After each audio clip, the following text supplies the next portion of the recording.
First of all, I would like to welcome you to this year's debate. I'll introduce our eminent speakers in a moment, but first there are some ground rules you need to understand for those of you who weren't at the debate last year. I've got a little bit of feedback, Danny, is that all right? Okay. What's going to happen is each of our speakers is going to speak for 15 minutes. The other speaker is allowed 1 point of order to interject, to clarify or to challenge, and I will allow that to happen, but just one.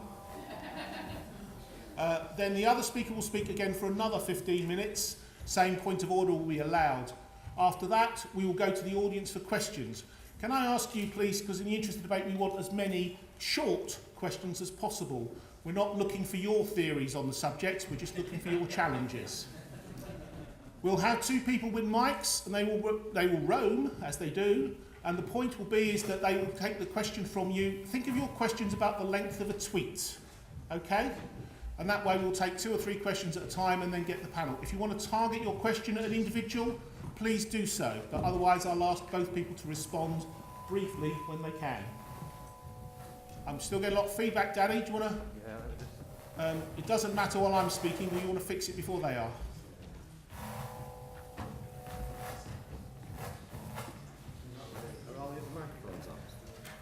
I'm not wearing one. No. Are yours off? No. All right. If you just mute them just for the time being. I'll mute mine. Yeah. Are they off now? Yeah. Do you want me to know feedback now? Is that better? No better? Is that it? Okay. Do you want me to kill this? Can you, when they're speaking, do you want to kill this one? You can kill it up there. I can kill it here. Yeah, you can kill it there. Yeah, and I'll come back and speak with it afterwards. Okay. Sorry for that digression. Once we've got some questions from you, we'll ask the 2 people to come up and they'll take some answers from you. So, first of all, let me introduce our speakers. We have in the black corner, we have Carl Brugger from the University of College Dublin, which is in Ireland. And in the black corner, we have Stuart Robinson from Loughborough University, which is in England. And Loughborough, of course, will be the host of the next OR Society conference next year, which will be fascinating for our international delegates in pronouncing it. I'm not going to read out all their titles and positions, basically because we only have an hour. Suffice to say that one is the President of the Analytics Society of Ireland, and one is the ex-President of the OR Society of England. I'll let you work out which is which. UK, thank you. Might change again with various things going on in Europe, but let's not go there now, shall we? We've actually gone through a process following on from the behavioural OR session yesterday of bringing in a human element and a randomised experiment in order to determine who goes first, which was a coin.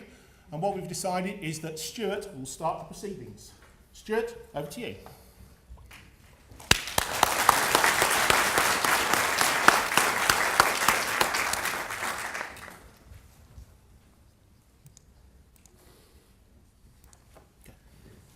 Tony.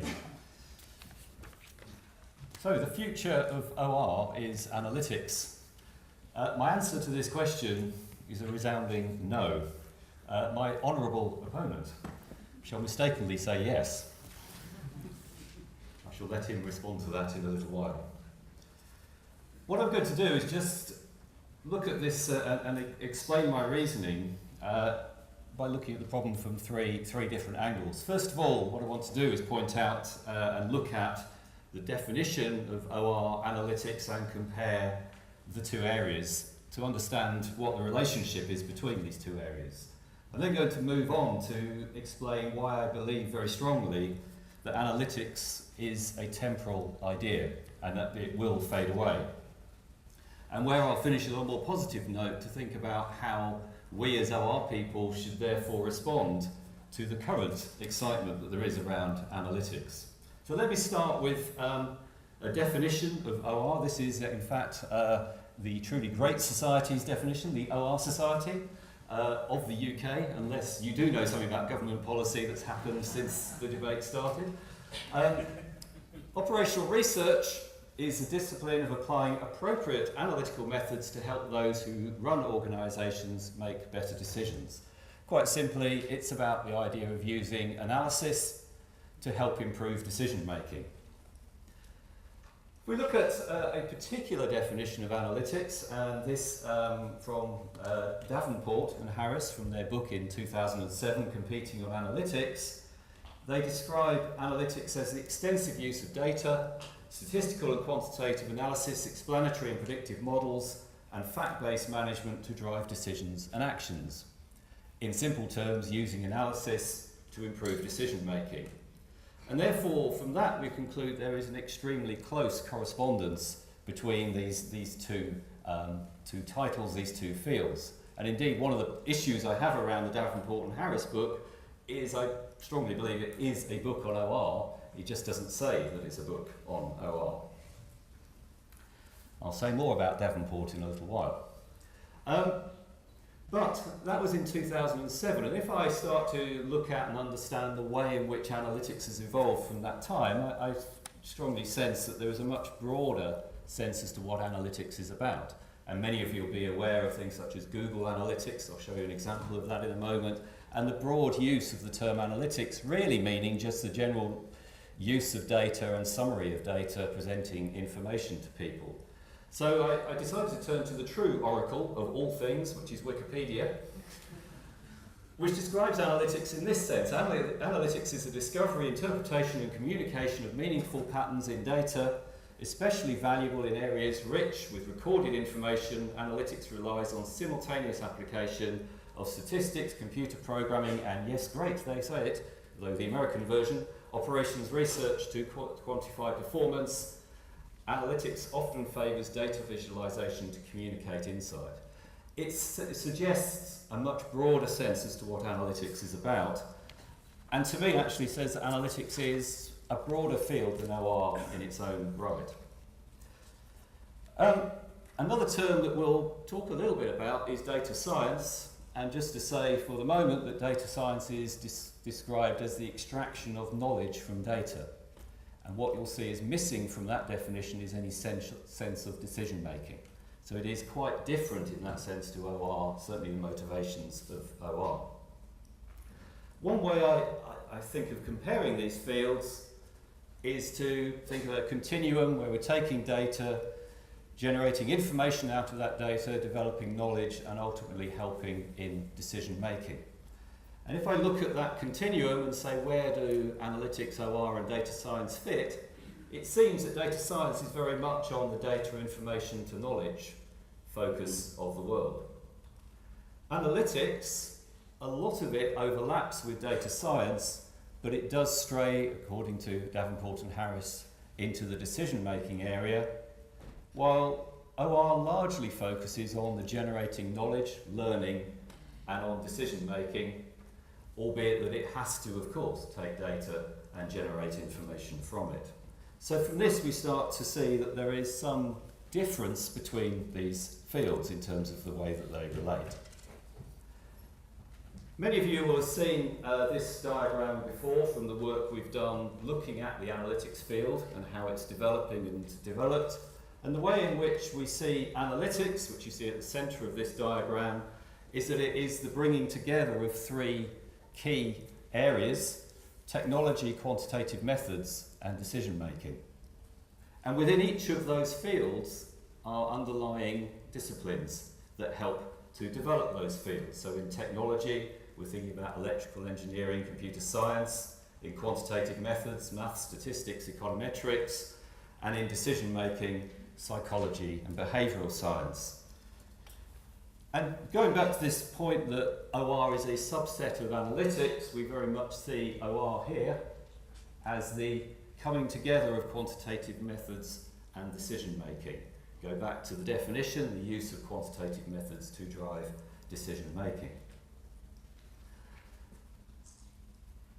I can also, and it's not on this diagram, but where I'd see what I see as emerging field of data science fitting is over here as the link between quantitative methods and technology. So again, not really bringing in the ideas of decision making to it.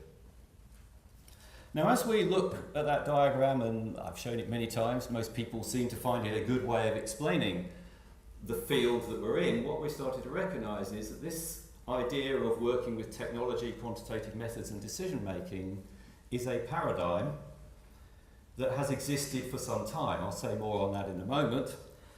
We felt it was important that we come up with a name for this paradigm, so we searched in the dictionary and referred to it as the dianoetic management paradigm. If you look up the word dianoetic, it basically means using reasoning, fact-based reasoning, to drive your thinking rather than intuition. So I'm not saying here intuition is wrong, but what we are interested in the field of data science, OR, analytics, is using evidence to drive our decision making. Think of Kahneman's concepts of thinking fast and thinking slow. What we are interested in, dare I say, is thinking slowly. That means reasoning in order to drive the way in which we behave and make decisions. Let's think about the history of this paradigm. And what I see is this three-chord strand running through time of technology, decision-making and quantitative methods, and we can go back 100 years, we can probably go back earlier than that, to the early ideas of scientific management.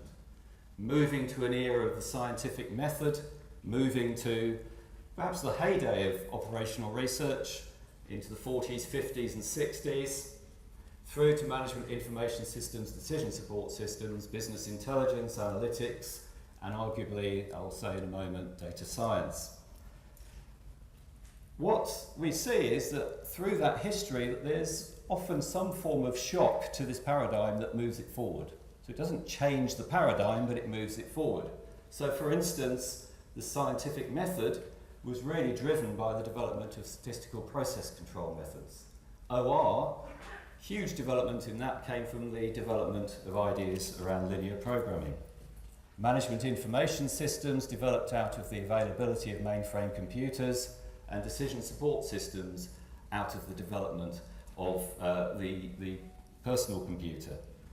And perhaps analytics out of the development and availability of big data. So where are we in terms of thinking about these eras?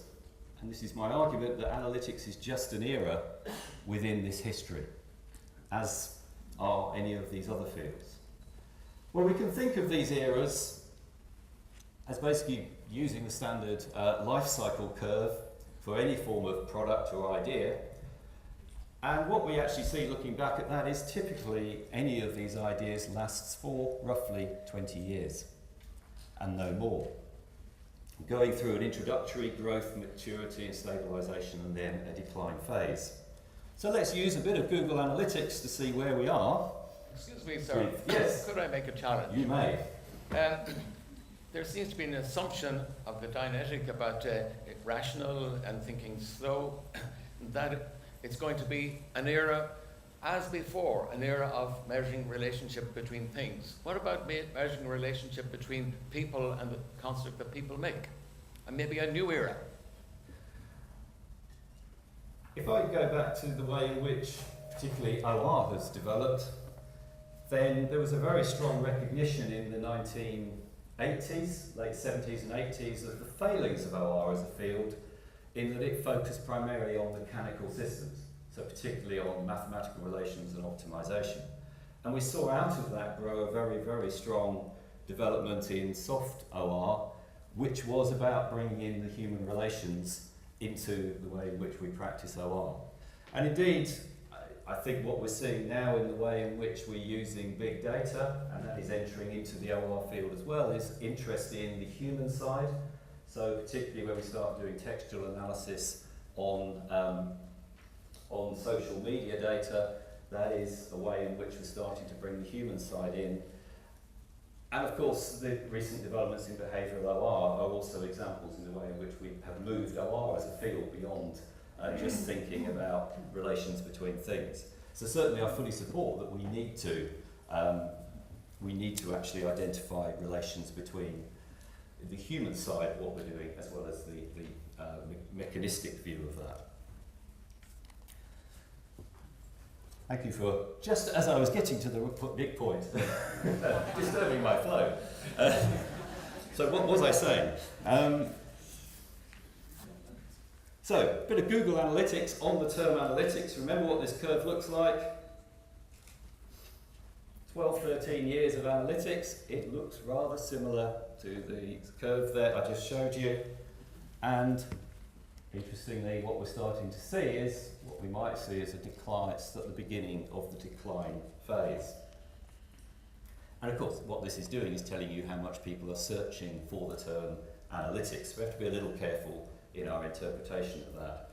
Just note the spike back here, which coincides with Tom Davenport's work and his publications early on around analytics.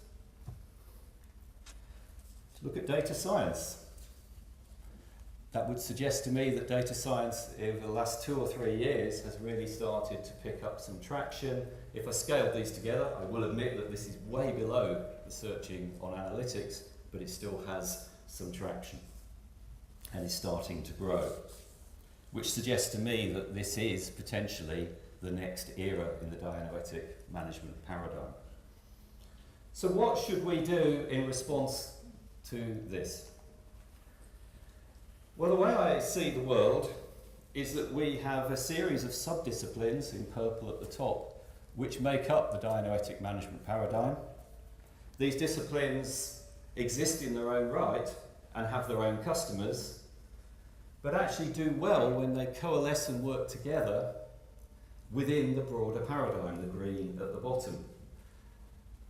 And therefore what we see is an ecosystem of different disciplines working together to contribute to a broader paradigm. Our strength comes when we identify with that and work together. And so my argument is that OR remains as a discipline that exists within the dianoetic management paradigm. It can remain strong while it exists within that ecosystem, and it can grow and gain customers by working with that broader ecosystem. But the important thing is that we do adapt in order to survive. If we say that OR is still linear programming from the 1940s and 50s, we will cease to have relevance. We have to move on, which actually goes back to my honourable opponent's point, the need to adapt to the new environment. 3 minutes. Okay, perfect. So in terms of the response to OR, is it okay to rebrand OR entities as analytics? My answer to that is yes. So let's look at some entities: a degree, a job description, an OR group. All of these I see as being able to take on temporal names. So for a period we can call a degree in analytics or business analytics. For a period we can change our job description. So I could call myself a professor of analytics, and it would speak at this point in time to the world out there and engage with those people. We can even call our OR group, as many have, an analytics group, and again that would speak to people. The reason that this works is, of course, that the cost of change is relatively low and the ability to adapt a title is really very quick. So we can constantly, because these entities are flexible and their titles are temporal, we can actually, I suggest we do, adapt. One of the ways we adapt is to change our titles in order to link with and identify with the latest move in dianoetic management. But that is very different to arguing that we should change the name of a discipline. So is it okay to rebrand the OR discipline to analytics? Let me go back. It's not a perfect analogy, but you'll understand why I'm using it in a moment. I'm going back to 1990 and 1992. And for those of you like me who are old enough to be in the workplace at the time, the buzz was all around business process re-engineering. Michael Hammer produced his paper, Don't Automate, Obliterate, in 1990. And guess who? Tom Davenport, there he is again, creating spikes of interest, wrote a book on business process re-engineering. If most cynical, I would suggest he's made quite a lot of money out of all of this. And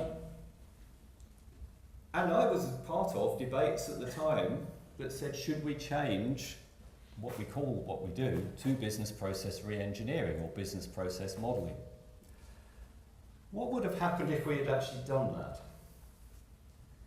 Well, I think we would have seen, if we changed the name of the society, we would probably cease to exist now because interest in that has waned significantly. If we had decided that our discipline should be called business process modelling or re-engineering, I think we probably would have disappeared by now. But it was, what we did see was individual groups and individual job descriptions at the time did call themselves business process modelling re-engineering type groups. So, to me, disciplines are not temporal. Disciplines have longevity and should remain connected to their core roots, but always seek ways of connecting and adapting to the broader paradigm in which they exist. And so to conclude, the future of OR is analytics? Well, no, it's not. I would say the present of OR is analytics, that we need to be very connected to it. I think in a few years' time we'll be actually changing that and saying the present of OR is data science. And beyond that, we don't know, but the present of OR will be something else. To me, though, the future of OR is OR.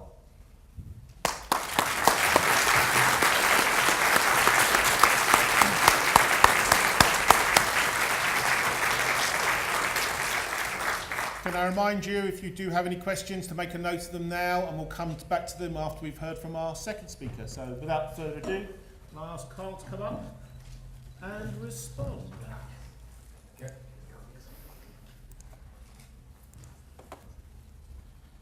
There you go, Carl.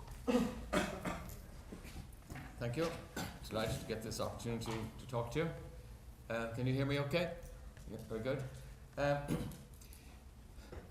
Even though we're going to talk across each other and differently, we may be very close to on the same page, in the sense that we do want to see change. So I will do something on the history, the past, where analytics come from. Maybe it's being hijacked at the moment by big data, but it actually came from Aristotle. He was a scientist.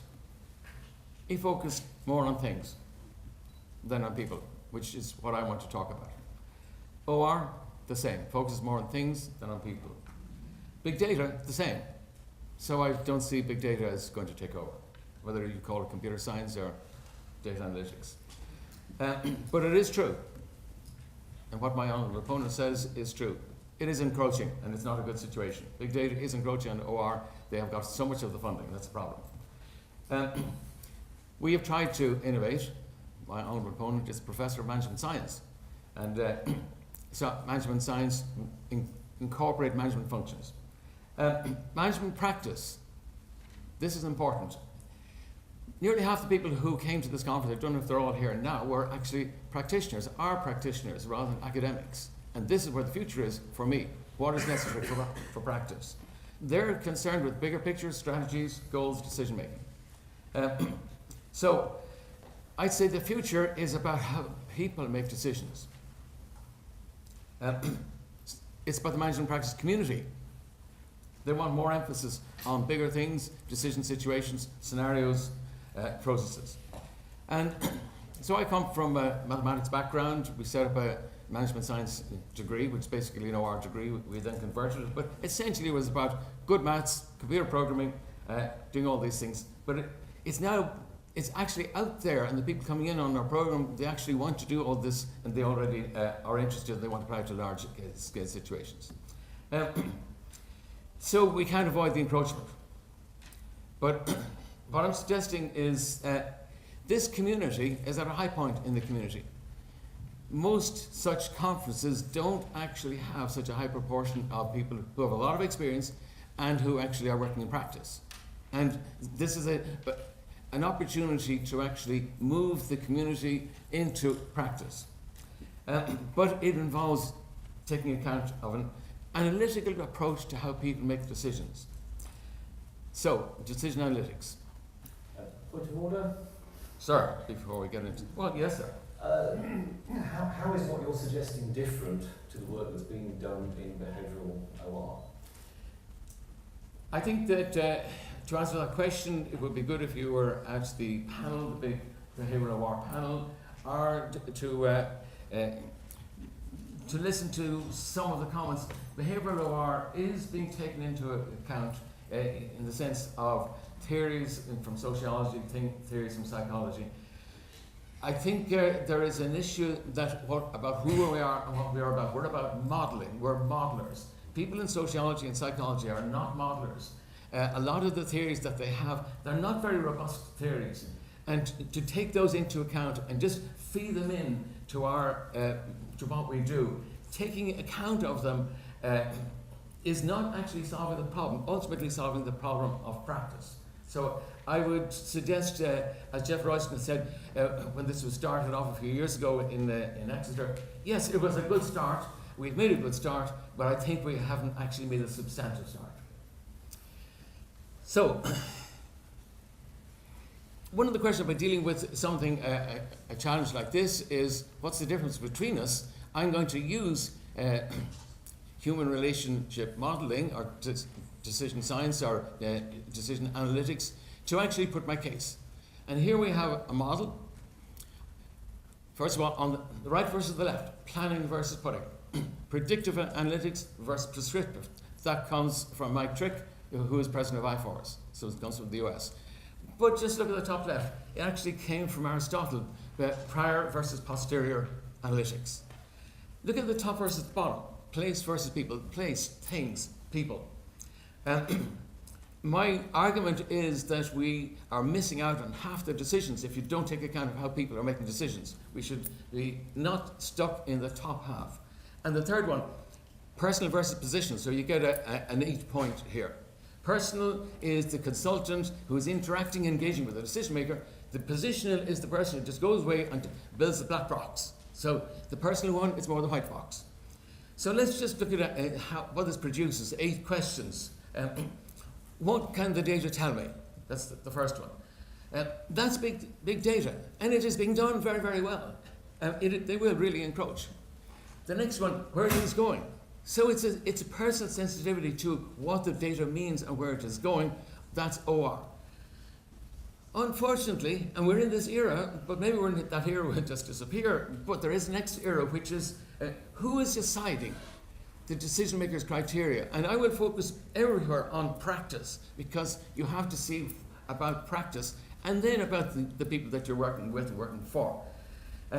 Which way to solve the problem, and then go on with whether you should try harder, work harder, whether which way, whether the business is going. Are you driven by your tools? Are you drawn by what people want?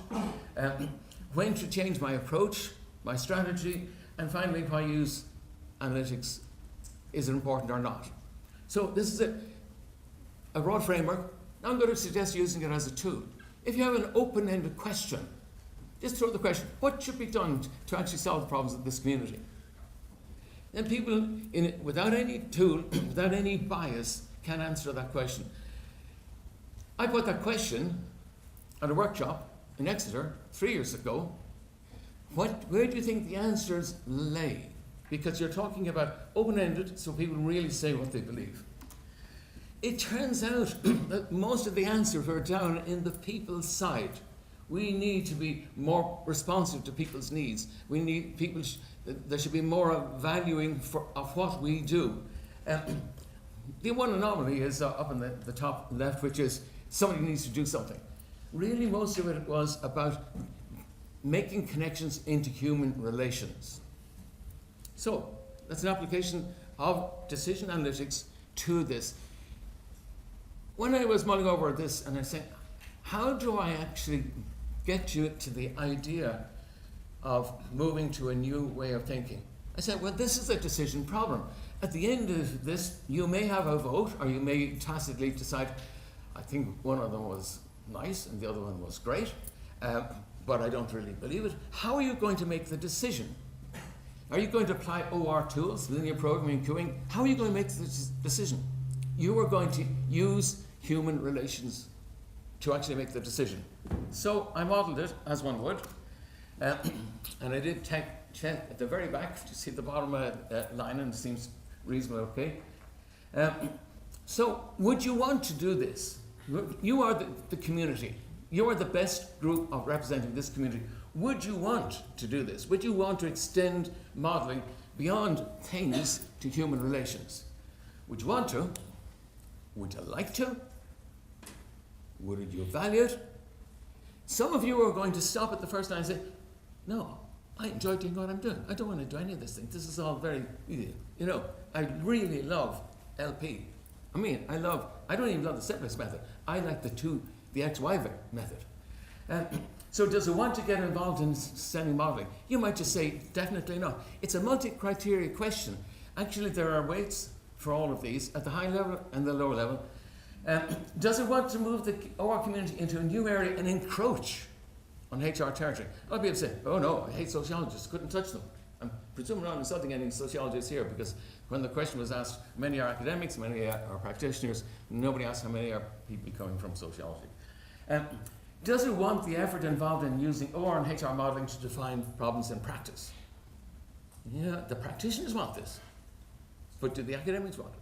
And I would like a dialogue between the practitioners and the academics, because the practitioners kind of we're here and we sort of, we're not really that important. I'd say you're more important, but you don't lead the community, but you could direct the community and say, you need to move it. Would you like to embrace a more practice-centered approach to OR modelling? Yeah. Would you like to challenge HR and management and communities to accept modelling? Now that's a difficult one, because you're challenging bureaucrats, you're challenging people who actually hate OR. And I've tried this with sociologists and psychologists, and the worst are people who were engineers who are now sociologists, and they basically say, you're positivists, we hate you. Would you like to adopt a new modelling theory that embraces both? Now, there's a challenge. Would you, now move on to the last one. And of course, what I want you to do as a part of this, and I'm going to move on then, is make your own weights at each level. Because if the case is, well, it's 80-10-10, I don't really want to do any of those things. But if you were concerned with the values to society, would you value the new tools and methods, the benefits to students, clients, and community? Would you benefit? What about providing better transparency in government? Wouldn't that be good? Which you could with models. So that's it as a multi-criteria tree. Now I'm going to look at the same as process. So you have analysis, design, implementation, and then right across it, and you can see it's the same things. So it's actually a process of which you go through stages 1, 2, 3, 4, 5, 6. Where are we? We are good scientists, actually good OR people, actually within virtue. I checked Dianetic. It actually comes from Aristotle, and it was intellectual virtue. That was Dianetic. That's where the community is. Do you want to go in and challenge the area of humanities and care? Actually, that would be very difficult to do. And what about practice and consequences? Actually, that is quite easy to do. The block is at number 2. Well, you might say, wow, it's a long time to be blocked at number 2. We haven't actually done that to move the OR community into there. And I'm saying it's difficult to get to agree, but if you were to go to the next stage, which is the effort that practice people want to combine these two. Let's just abstract back to what these stages and levels are. Physical, it's like a Maslow. Political, economic, social, cultural, emotional. Actually, we're stuck in the political. We say, I couldn't really move in and challenge these other people because, I know nothing about psychology. Maybe I should do a psychology degree, a sociology degree. Do not do it. I've gone to all their conferences. They are so poor in terms of their thinking. You would end up helping them and wasting time. Move on.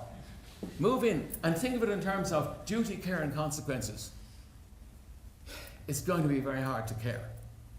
Get into consequences. The consequences of not modelling. And that's the critical thing. While I have this up, the consequences of not modelling. Think of Brexit. Now, okay, park that. Now maybe think of, there's a lot of defence spending people here. What do? They think scenarios. Think of the healthcare sector. You don't know whether there's going to be cutbacks. Somebody comes in and says, well, we've got 3 branches and one is going to get an extra 20% and one is going to lose 10% and the other's going to lose 40%. Work out what's going to happen. Well, if you're going to go down the care route Oh, it'll take about a year to discuss that, you know, because of all these different levels. If you had a model, you actually could work out the scenarios at multiple levels and say, well, we have these priorities, these are essentials, these are urgent, these we can park, and you could actually do that. There's a large group of defence people here, or were here, some only got one day, but they're from local. They are actually doing this all the time. Multi-layered, multi-level planning, using human variables, this budget, that sector, and so on. 3 minutes. Thank you. Just to take, while I'm on this slide, make it simpler, where are we in behavioural OR? Actually, we're in column 1. It is OR, always traditionally in the physical, you know, working tangible things. And recently we're saying, we want to get down to construct a solution, but we need a middle thing, the emotional level. So let's bring in that. The mistake that maybe is being made in that area, is this the right one? Yeah, is just taking that and feeding it in there as a feed-in, but it's not enough to do that. Because what you're not doing is providing models that could be maintained in an ordinary way by decision makers that don't require an OR expert to come tell you each time you need to do it. Models that could help deliver to the communities what they want. Generally in a dialogue between the decision maker and the expert, they don't really know at the start what their alternatives are, what their criteria are. It emerges in a discussion. They have to be included in the process. So, coming close to the end, what are we talking about? Only talking about analysis at the moment, because we're talking about stages 1 and 2. What is analysis? The difference between committing yourself as an institution and convincing others. So across the top, it's a convincing model.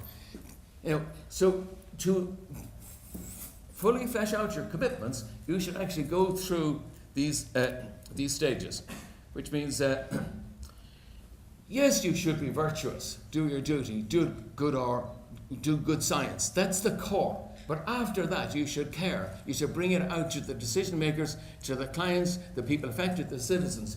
And after that, you should deal with practice and consequences. The idea of analytics is that it incorporates all three. Don't let some guy writing a book in Harvard to tell you what analytics is. They are hijacking it because the money has gone from computer science into big data. It's not analytics. We have it from Aristotle. They've just arrived recently. I mean, you are the best society, OR society in the world. Don't let the Americans, new kids on the block, colonize you. Go and colonize them. I can say that because I had 7 centuries of colonization, and and I can talk to you later about my 2 grandfathers who were involved in a thing. I spent all year dealing with going to meetings and talking about these guys. But I am actually in favour of you becoming colonizers, and don't be colonized by big data. So, follow on, and just in concluding, some of the management tools that are associated with each of these. Financiers, it's appropriate to deal with banking, and they have to be responsible. Go to the one on the right. Owners in the corporate area deal with consequences, they have to be accountable. What's the area that we don't do? We don't do the political well. We don't do government well. We don't deal with bureaucrats well. And we definitely don't do transparency well. And if we had modelling, we could do transparency. Abstracting back. So top left, we're going back to the objective model because, which throughout one sector. OR helps banking to be responsible. It's about things. The lack of modelling of human relations, which is really what is important, has led to an absence of transparency, disasters for governance. Governance lacks capability, and you see what is happening. Brexit is just a sample. And it's not just here. It's not just in Ireland. Let's look at Donald Trump. Let's move on to other places. The problem of bureaucracy is that we're still stuck up in place, and we're not doing the human relations. Evidence. Time. Okay. Last piece, look at the growth of governance as a debt. Bureaucracy is taking over. Look at the last figure on the right, 9.3%.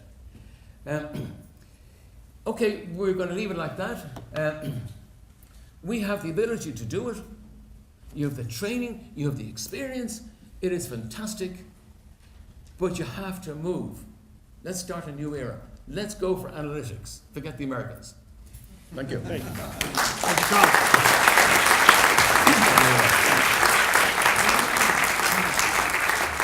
If I could ask the sociologists, the Americans and the government workers to come back into the room.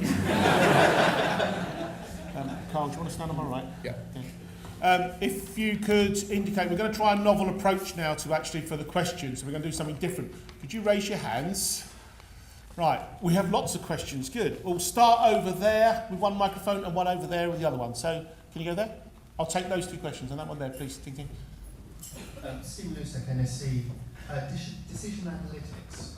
If somebody comes to an OR person for the scientific method as an element for making their decision, is there a danger if I'm using decision analysis that they might see it as I'm trying to persuade them into a decision I've made?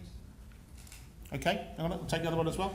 Question to both speakers. To what extent is analytics a new concept, and to what extent is it just a new name for something that lots of people were already doing under different names? Stuart, can I ask you first? Yes, I quite like the use of the term decision analytics because I think that is more descriptive in the current environment of what OR is that it is about analytics, but analytics driven at helping decision makers. I'm not sure that suggests that we are telling people what to do or how to make decisions. It is about the fact that we do analytics to help people make decisions, but we need to clarify that, of course. Do you want me to answer both questions? Yeah. I've now forgotten the exact sort of To what extent is analytics a new concept? To what extent is it a new name for things that people already did? Well, I'd say it isn't new in the sense that if you see it as part of this wider paradigm, it is just a continuation of the paradigm which uses technology, quantitative methods and decision making.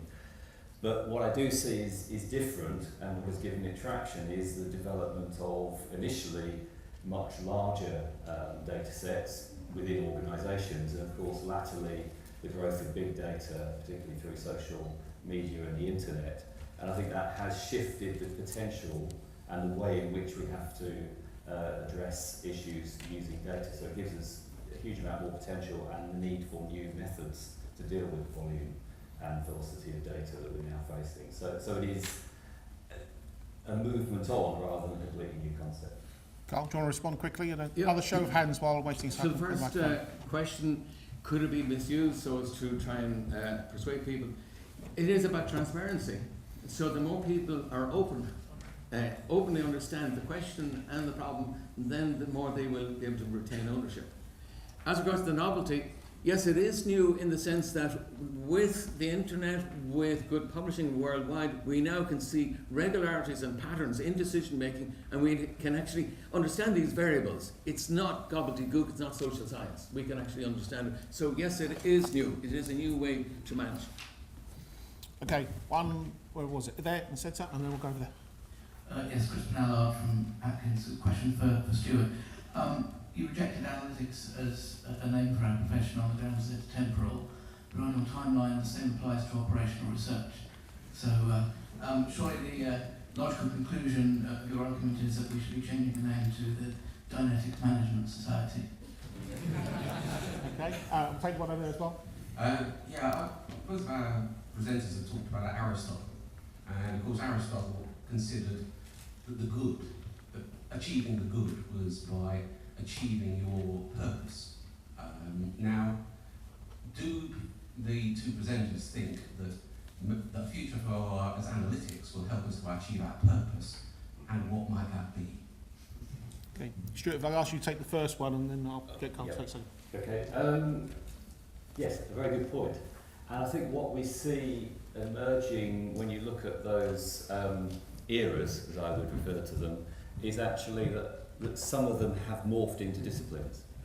in their own right. So operational research being an example. I think it's arguable actually to say that the paradigm as a whole was called operational research, but that there is, you know, we could have a long debate about whether in the 50s that was the leading name in the field. So it does leave a question, will with time business intelligence, analytics, data science become disciplines in their own right? That is a possibility, I suppose. But of course diagnostic management is more than OR, if you now look at it, and certainly we have a stake in it, but it's a much broader, so therefore I don't think we should be calling ourselves a diagnostic management paradigm society, mostly because nobody would know what it was, even less than OR. Analytics being a force for good? Yeah, and not only that, but changing the name. I think it's a serious question. I don't want the name analytics to be hijacked by big data. I would say you could still get away with calling yourselves the Analytics Society. You actually could. I would say run both names in parallel for the moment until you're really sure. But don't let the others take it over. As we've got the Dianetics Society, Dianetics was part of Aristotle, and it goes to the second question, it was part of virtue and duty, so it's too narrow. Okay, we're going to have one more pair of questions, and now I'm going to ask each of the speakers to give us a 4-minute cap on the overall process. So we have one there. Go at the back first. I thought the Venn diagram was a very useful construct. So to both speakers, do you both agree that the Venn diagram that Stuart showed was a good kind of explanation of the world of analytics and all that it contains? And how stable is that over time, given the temporal comments, which goes back to the previous question? Better find the Venn diagram, I guess. Yeah. There was a lot of mention about the simplex methods and the linear models used in operational research, but we know as an OR community these models struggle a lot with the complexity of practical problems. So what's the future of operational research in addressing those new challenges that our society is facing?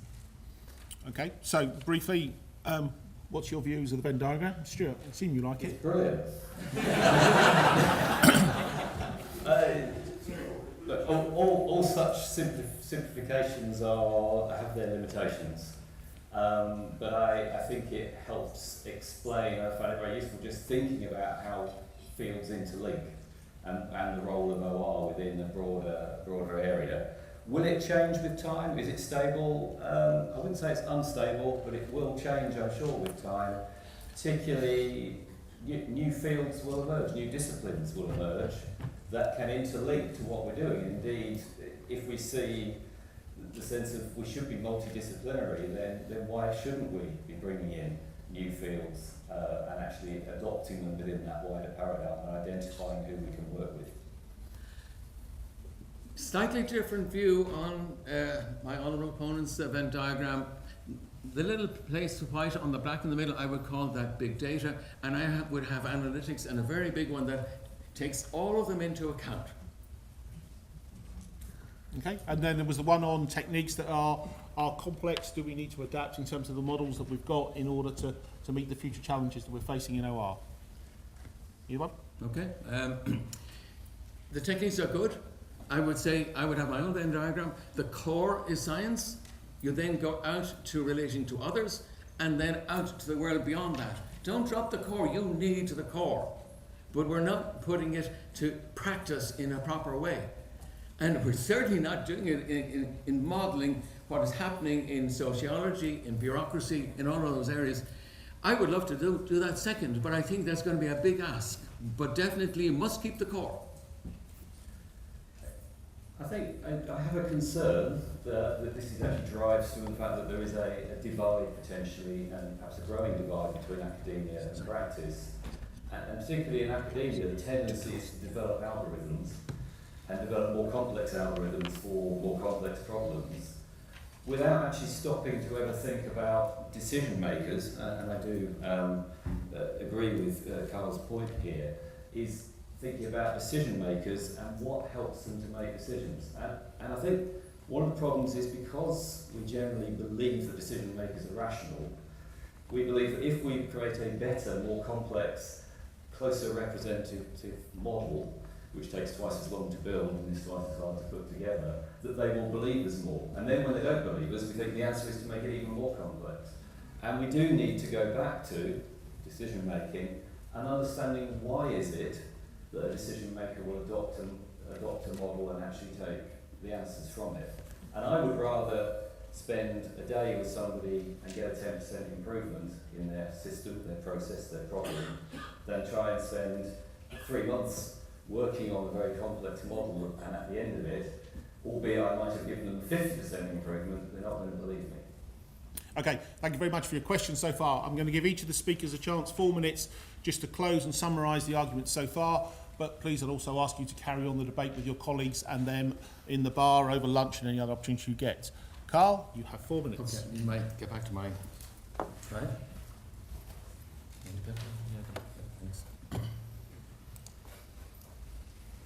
Okay. All right, what we'll do is we'll go down to the end. Which one's That was quick. Thank you. Yeah. Good.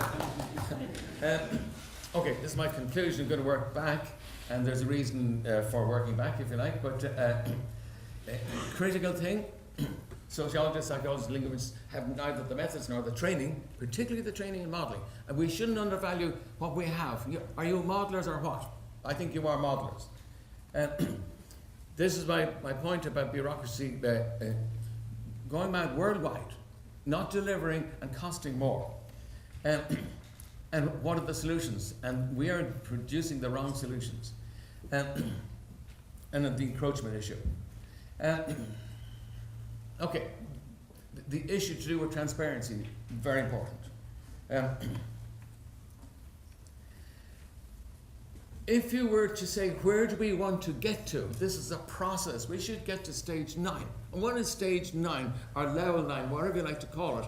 It is where people, whether it's in health services or defence services or anywhere in practice or in consulting, can actually work using models which were at the core of things, but they're not actually waiting for somebody to come along and do a 1 month or a 2-year project with them and say, this is what you better do. Black box.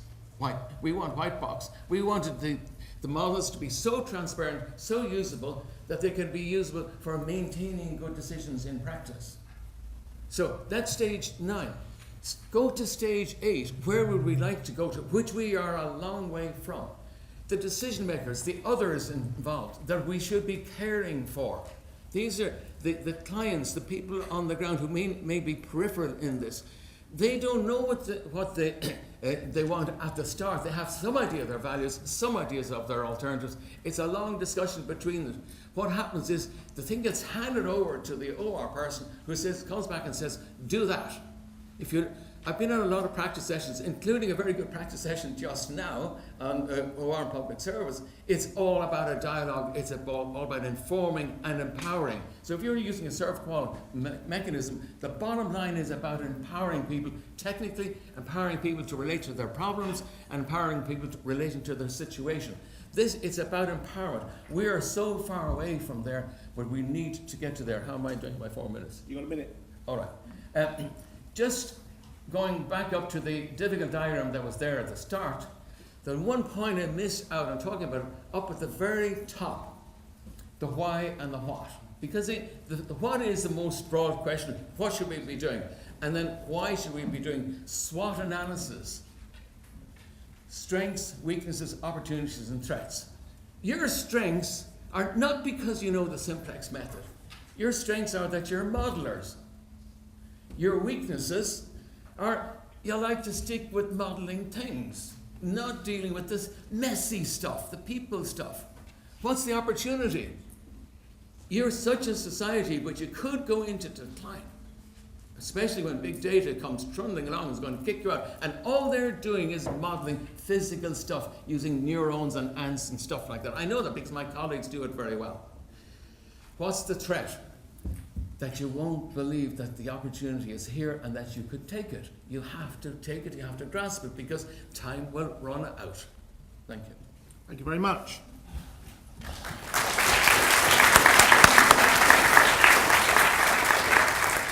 Good. You have 4 minutes.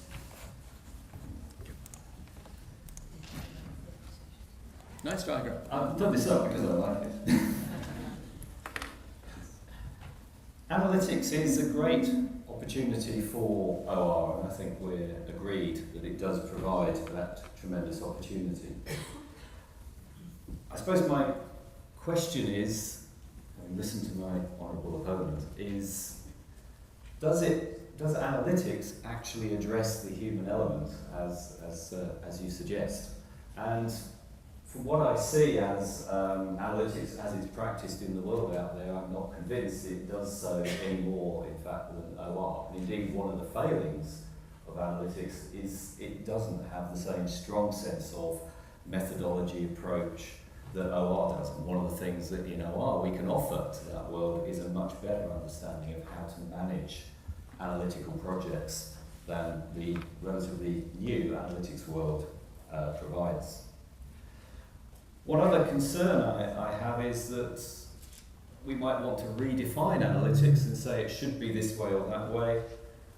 We can influence analytics, we have a major part to play as a key player within this paradigm, but there are many other players.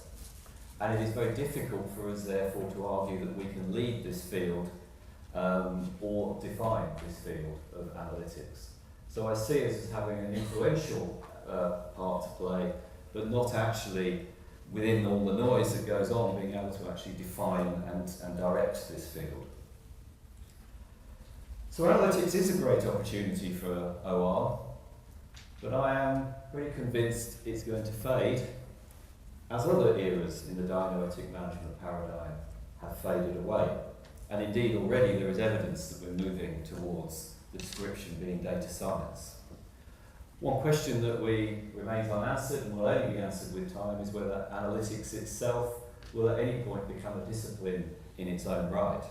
At present, we don't see too much evidence of that emerging.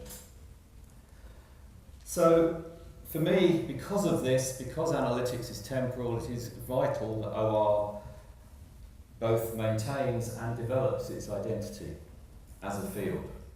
It's important that we adapt as the dianoetic management paradigm moves on. And therefore, my argument is that the future of OR is OR. Thank you. Thank you, Stuart.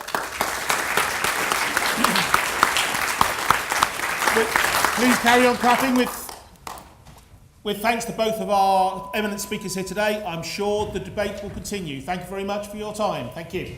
Thank you.